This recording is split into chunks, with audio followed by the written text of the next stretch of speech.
Video समाचार देख रहे हैं आप। मेरा नाम काजल तिवारी है। बिहार विधान परिषद की खाली हो रही सीटों के चुनाव को लेकर भारतीय जनता पार्टी ने उम्मीदवारों की घोषणा के साथ ही स्पष्ट राजनीतिक संदेश देने की कोशिश की है।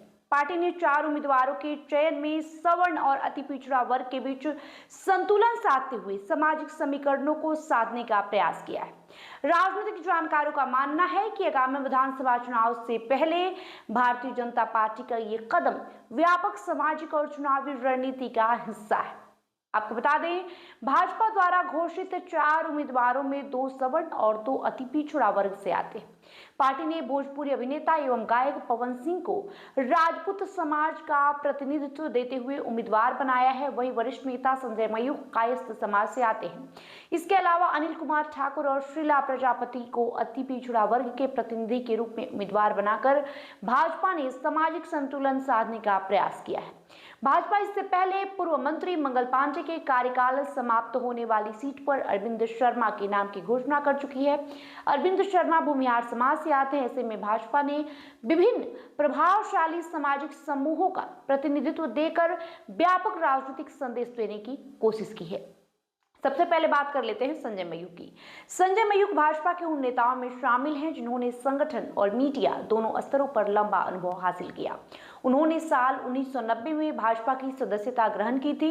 इसके बाद संगठन में लगातार सक्रिय भूमिका निभाते हुए साल 1995 में बिहार भाजपा के प्रदेश उपाध्यक्ष बने। बाद में उन्हें प्रदेश मीडिया प्रभारी की जिम्मेदारी सौंपी गई। वही साल 2016 में वे पहली बार बिहार विधान परिषद के सदस्य निर्वाचित हुए। साल 2022 में दूसरी बार एमएलसी बने और अब पार्टी नेतृत्व ने उन पर तीसरी बार भरोसा जताते हुए पुनः उम्मीदवार बनाया है।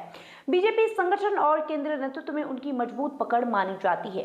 अब बात करते हैं पवन सिंह का। भोजपुरी सिनेमा और संगीत जगत के चर्चित चेहरों में शामिल पवन सिंह को भाजपा ने पहली बार विधान परिषद चुनाव का उम्मीदवार साल 1997 में अपने गायन करियर की शुरुआत करने वाले पवन सिंह को साल 2008 में रिलीज हुए गीत लॉलीपॉप लागे लू से अंतर्राष्ट्रीय पहचान मिली थी। भोजपुर जिले के आरा में 5 जनवरी 1986 को जन्मे पवन सिंह ने संगीत की शुरुआत से शिक्षा अपने चाचा अजीत सिंह से प्राप्त की थी। राजनीतिक रूप से वे तब चर्चा में आए जब बीजेपी ने उन्हें पश्चिम बंगाल के आसनसोल लोकसभा सीट से उम्मीदवार बनाया। हालांकि बाद में विवाद के कारण उनकी उम्मीदवारी वापस ले ली गई। आसनसोल प्रकरण के बाद नाराजगी के बीच पवन सिंह ने 2024 के लोकसभा चुनाव में काराकाट सीट से निर्दलीय उम्मीदवार के रूप में चुनाव लड़ा।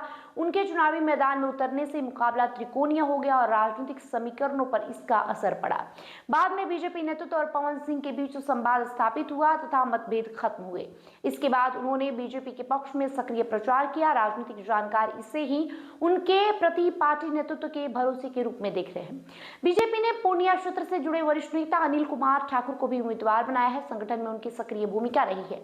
वे बिहार बीजेपी के प्रदेश मंत्री और प्रदेश उपाध्यक्ष जैसे महत्वपूर्ण पदों की जिम्मेदारी निभा चुके हैं। संगठनात्मक अनुभव और अति पिछड़ा वर्ग में उनकी पकड़ को देखते हुए पार्टी ने उन्हें विधान परिषद चुनाव में मौका दिया है। चौथा नंबर पर है शीला प्रजापति।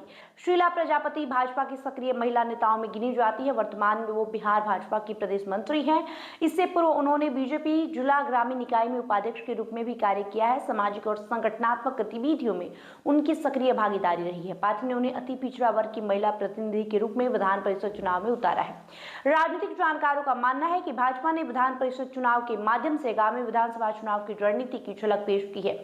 सवर्ण, अति पिछड़ा और महिला प्रतिनिधित्व के बीच पार्टी ने अपने पारंपरिक और विस्तारशील दोनों सामाजिक धारों को साधने का प्रयास किया है। ऐसे में ये उम्मीदवार चयन केवल विधान परिषद चुनाव तक सीमित नहीं माना जा रहा, बल्कि इसे 2026 की व्यापक राजनीतिक तैयारी के रूप में भी देखा जा रहा है। फिलहाल रिपोर्ट में इतना ही। वीडियो अगर अच्छी लगी हो वीडियो को लाइक और शेयर करें। साथ ही इस वीडियो पर आपकी जो प्रतिक्रिया होगी कमेंट बॉक्स में लिखते जाएं। बहुत बहुत शुक्रिया।